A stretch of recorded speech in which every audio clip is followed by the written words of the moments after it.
Bili na kayo, lato-lato, mura lang. Magpapamura kayo pag tinamaan. Bili na, lato-lato. Iya, parang ng bubbles yan. O sige, ito na. Thank you. Hala, yun. May nagbibenta ng lato-lato, di ba sikat yan? Oo nga, no? Kaso, wala tayong perang pangbili. Kaya nga. Ay, may naisip ako. Ano yun? Ito. Kumausap sa tindera, tapos ako yung bahala sa pagkuha. Tapos kung may nakuha na ako, takbo na agad tayo. Ah, sige, sara na.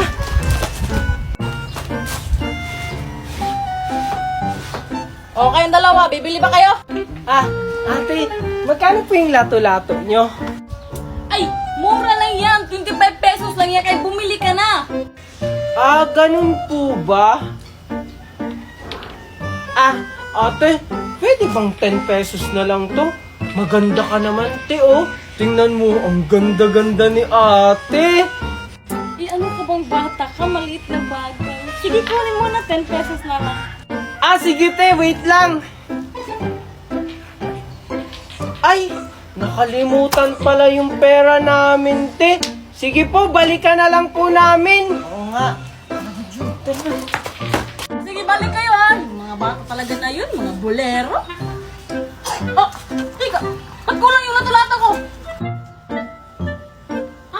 Mami, kita ko kung sino yung kumuha ng lato-lato nyo. Gusto nyo kunin ko yun? Huwag na anak, ako nang bahala sa kanila. Ano pong gagawin nyo, Mami, sa kanila? Kunin mo anak ang goma sa box. Ah, sige po, Mami.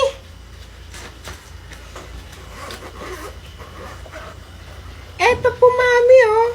Ito na yung panahon para parusahan sila.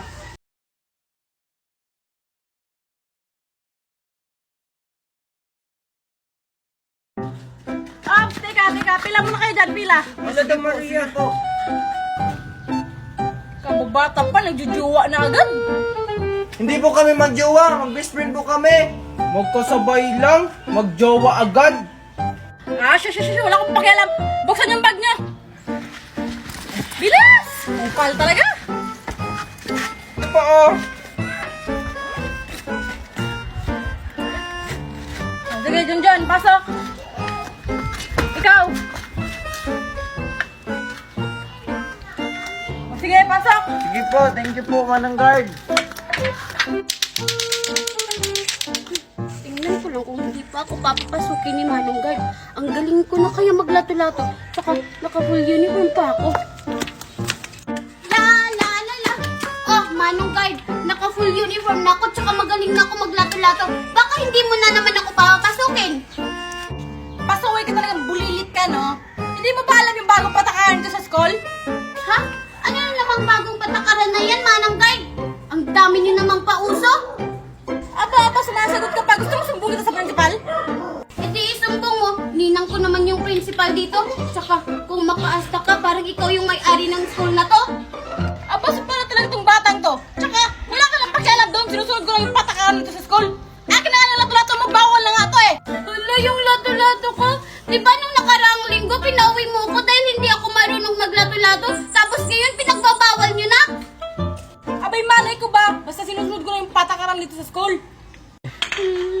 Ano na ba to? Ay, Manong Guard, yung crush mo, oh! Ops! Di mo na ako maluloko. Kala mong bata ka, mauuto mo na naman ako? Ah, hindi mo talaga ako papapasukin, ha? Ipagkakalat ko sa buong school na crush mo si Ma'am.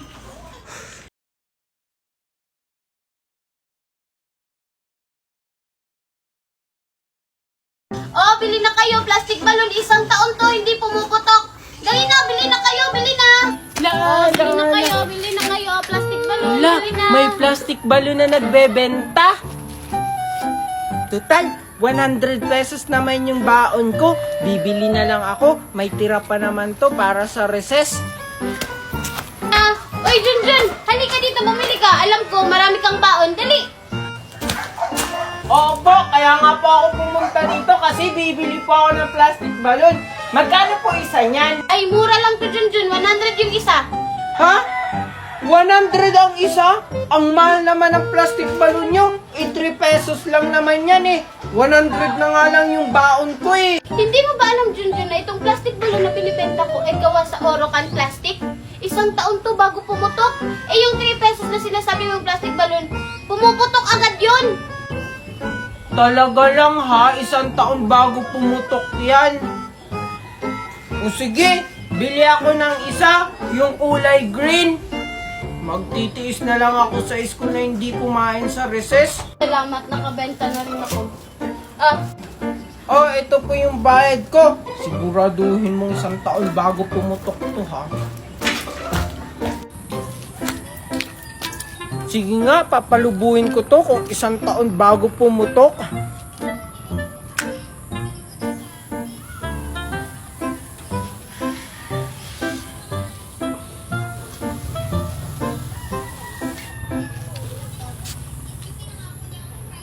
Wow, ang laki!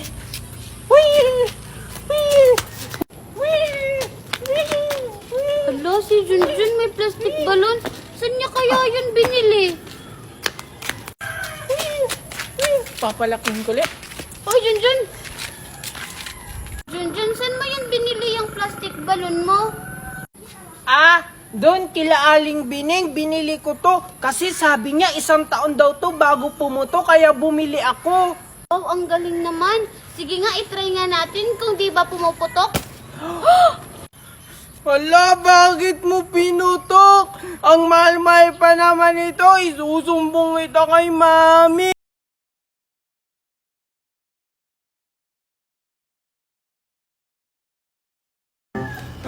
Ano ba naman to si Mami? Bigay ng baon sa akin. Marami pa nga akong tira kahapong baon Tapos sabi niya, uubusin ko lang to sa loob ng 1 araw.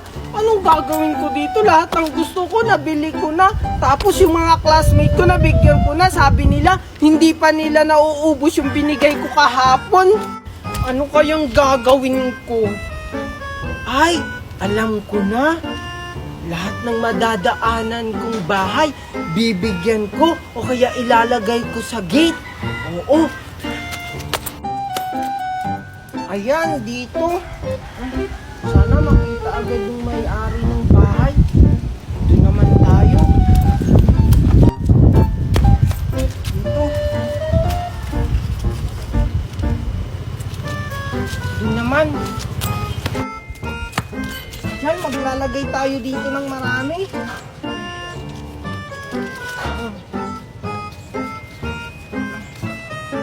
Mabilis makita. La, la, la. Hala, may pera. Kanino kaya to? Ay, alam ko na. Panigurado kay Junjun to. Tinatapon niya na lang yung pera niya kasi ang dami niya ng baon. Ayun, may pera pang nakakalat sa kalsada. Pulutin ko na nga lang. Ito pa. Saka ito pa. Ay, grabe na talaga si Junjun. Pati ba naman sa gate ng bahay, nilalagyan niya na ng pera? Wow! Ito pa. Nakakapagod. Ang dami-dami ko pang pera, hindi pa nauubos. Pumasok na nga lang ako sa school. Baka maliit pa ako. Ay! Ano ka ba naman, Junjun? Hindi ka naman tumitingin sa dinadaanan mo. Ayan, tuloy na tumba ako. Hindi ko naman sinasadya, Mimay. Bakit kasi namumulot ka pa ng perang tinatapon ko? Di ba binigyan na kita kahapon? Ibigay mo na lang yan sa iba. Ay, ubos na kasi, Junjun. Binili ko kasi kahapon ng maraming pagkain. Ay, grabe ka naman. Inubos mo agad yung 50k na binigay ko sa'yo? Oo, naubos ko agad yun.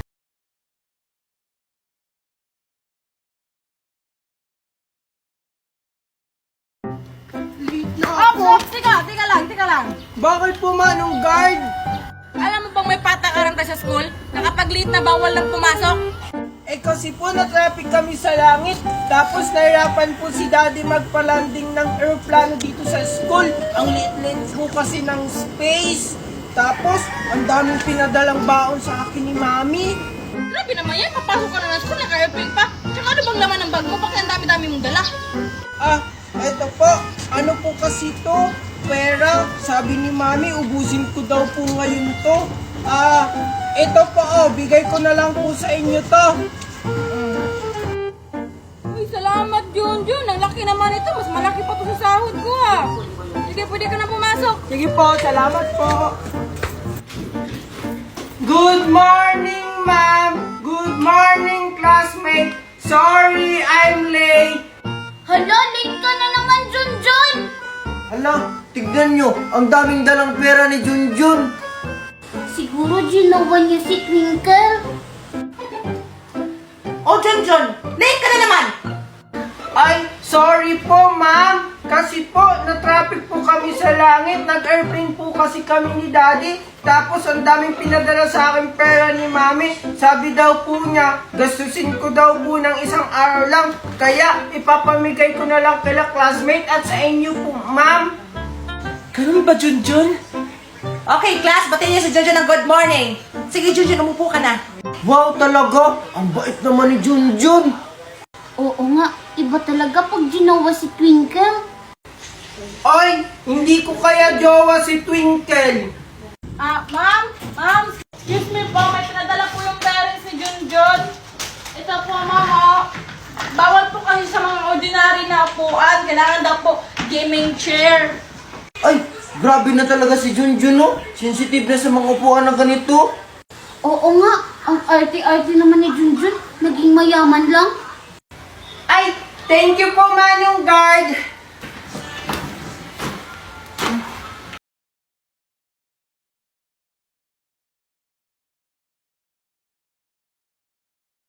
Ay, naku, ano pa naman to si Mami? Malapit na yung graduation pero hanggang ngayon 20 lang yung baon ko. Ay, ayun may tindahan. Bibili muna ako bago ako pumasok sa school. Tao po, pabili po. Ano yan? Isa po nito tsaka ito. O sige, kumuha kami dyan. Sige po. Ito po yung bayad ko. Yan. Oh, bakit hindi ka pa umalis? Yung sukli ko po. Ha? Dalawa yung binili mo. 10 pesos ang isa niyan. O, subalit 20 pesos. Ha? Umalis ka na, umalis ka na. Ayan. Ayun, ang mahal naman ng tinda doon. Mabuhin ko na nga lang ito.